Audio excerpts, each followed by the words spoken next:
রূপম নন্দী পুরকাস্তর বিরুদ্ধে শ্রীভূমি সদর থানায় মামলা এনএসইউআই। প্রদেশ কংগ্রেস সভাপতি গৌরব গগৈকে বরাক উপত্যকায় ঢুকতে দেবেন না তিনি, এই হুঙ্কার দিয়েছিলেন আকসার প্রাক্তন উপদেষ্টা তথা সদ্য গেরুয়া শিবিরে যাওয়া রূপম নন্দী পুরকাস্ত। আর তার এই হুঙ্কারে চটে লাল কংগ্রেসের ছাত্র সংগঠন এনএসইউআই। আজ করিমগঞ্জ এনএসইউআইয়ের পক্ষ থেকে রূপম নন্দী পুরকাস্তর বিরুদ্ধে সদর থানায় একটি মামলা দায়ের করা হয়। মামলায় অভিযোগ করা হয়েছে রূপম নন্দী বরাক ব্রহ্মপুত্রের সম্প্রীতি বিনষ্ট করছেন। মামলা দায়ের করার পর প্রদেশ এনএসইউআই নেতা শুভজিৎ চক্রবর্তী আজ সংবাদ মাধ্যমের প্রতিনিধিদের সামনে নিজের ক্ষোভ উজাড় করে বলেন, রূপম নন্দী বর্তমানে আকসার কেউ নন, তিনি আকসার নামে দালালি করে যাচ্ছেন। বরাক উপত্যকা রূপমের পৈতৃক সম্পত্তি নয় যে তিনি গৌরব গগৈকে ঢুকতে দেবেন না।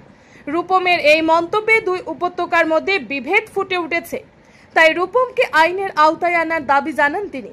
আগামীতে রূপম যদি এরকম উল্টো পাল্টা মন্তব্য করেন তাহলে পরিণাম ভয়াবহ হবে বলে হুঁশিয়ারি দেন শুভজিৎ। শ্রীভূমি থেকে সুস্মিতা দাসের প্রতিবেদন।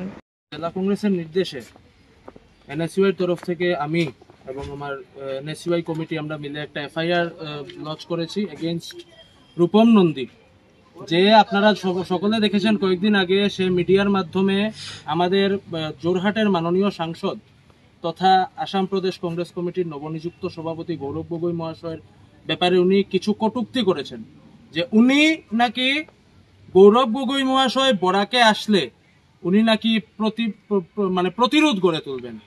তা আমি উনাকে একটা কথা বলতে চাই, উনি নিজেকে নিজে উনি হয়তো বা উনার বয়স কত, নিয়ার অ্যাবাউট 60 কিনার হয়তো বা উনার বয়স হয়ে যাবে।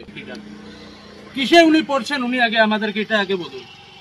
বরাক কারুর পৈতৃক সম্পত্তি নয়। আজকে গৌরব গগৈ মহাশয়ের নামে এরকম কথা বলে উনি আর কিছু কিছু করুন আর না করুন, উনি বরাক আর ব্রহ্মপুত্রের যেটা সমন্বয় রয়েছে সেই সমন্বয়টা উনি নষ্ট করার চেষ্টা। উনি যদি ভেবে থাকেন যে এইভাবে আকসার নাম নিয়ে উনি কংগ্রেসের মানুষকে এইভাবে উনি থ্রেট দেবেন আর কংগ্রেসের মানুষ ভয় পেয়ে যাবে, তাহলে সেটা উনি ভুল ভাবছেন। উনাকে আমি আজকে আপনাদের মাধ্যমে বলছি, এই করিমগঞ্জ থানায় দাঁড়িয়ে উনার যদি ক্ষমতা থাকে আমাদের যে কোনো একটা এনএসইউআই অ্যাক্টিভিস্টের সাথে উনি লেগে দেখান। দেখতে পেয়েছি রূপম নন্দী পুরকাস্ত মহাশয় উনি একটা কটূক্তি করেছেন গৌরব গগৈ মহাশয়কে নিয়ে। উনি বলেছেন যে আমাদের আসাম প্রদেশ কংগ্রেস কমিটির সভাপতি যদি কখনো বরাক সফরে আসেন উনি নাকি ওনাকে বরাকে প্রবেশ করতে দেবেন না। তো আমি উনাকে জিজ্ঞেস করতে চাই, উনার বরাক উনার পৈতৃক সম্পত্তি কবে থেকে হলো? বরাক কারোর পৈতৃক সম্পত্তি নয়, বরাক আসামের একটা অংশ।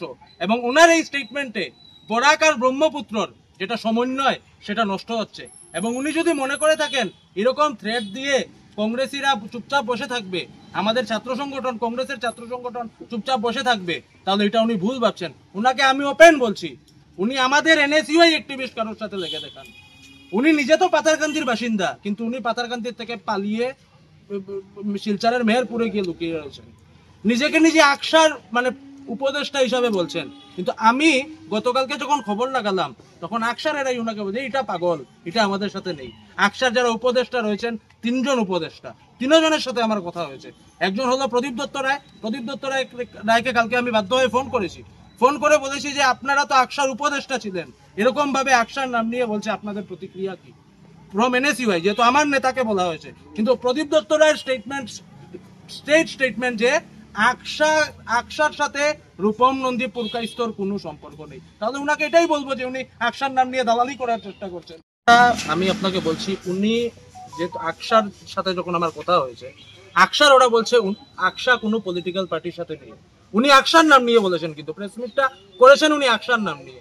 আকসা কোনো পলিটিক্যাল পার্টিকে ডিরেক্টলি সাপোর্ট করে না, বিবেক ভোটের আহ্বান জানায় আকসা। যাই হোক, এটা তাদের ব্যাপার।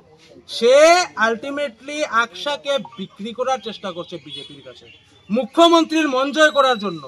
আমি জানি না, উত্তর করিমগঞ্জের বিধায়ক হয়তো উনাকে পাথারকান্দিতে প্রজেক্ট করছেন, যেটা সংবাদ মাধ্যমে আমরা দেখতে পাচ্ছি। উত্তর করিমগঞ্জের বিধায়ক নিজেই দিশেহারা হয়ে গেছেন উনি কাকে কি প্রজেক্ট করবেন। এবং এটা বলছি রূপম নন্দী পুরকাস্তকে, আজকে আমরা অনেক কিছু বলতে পারতাম, কিন্তু আমরা শালীনতা বজায় রেখে এখন পর্যন্ত কোনো ধরনের কোনো স্টেটমেন্ট দেইনি।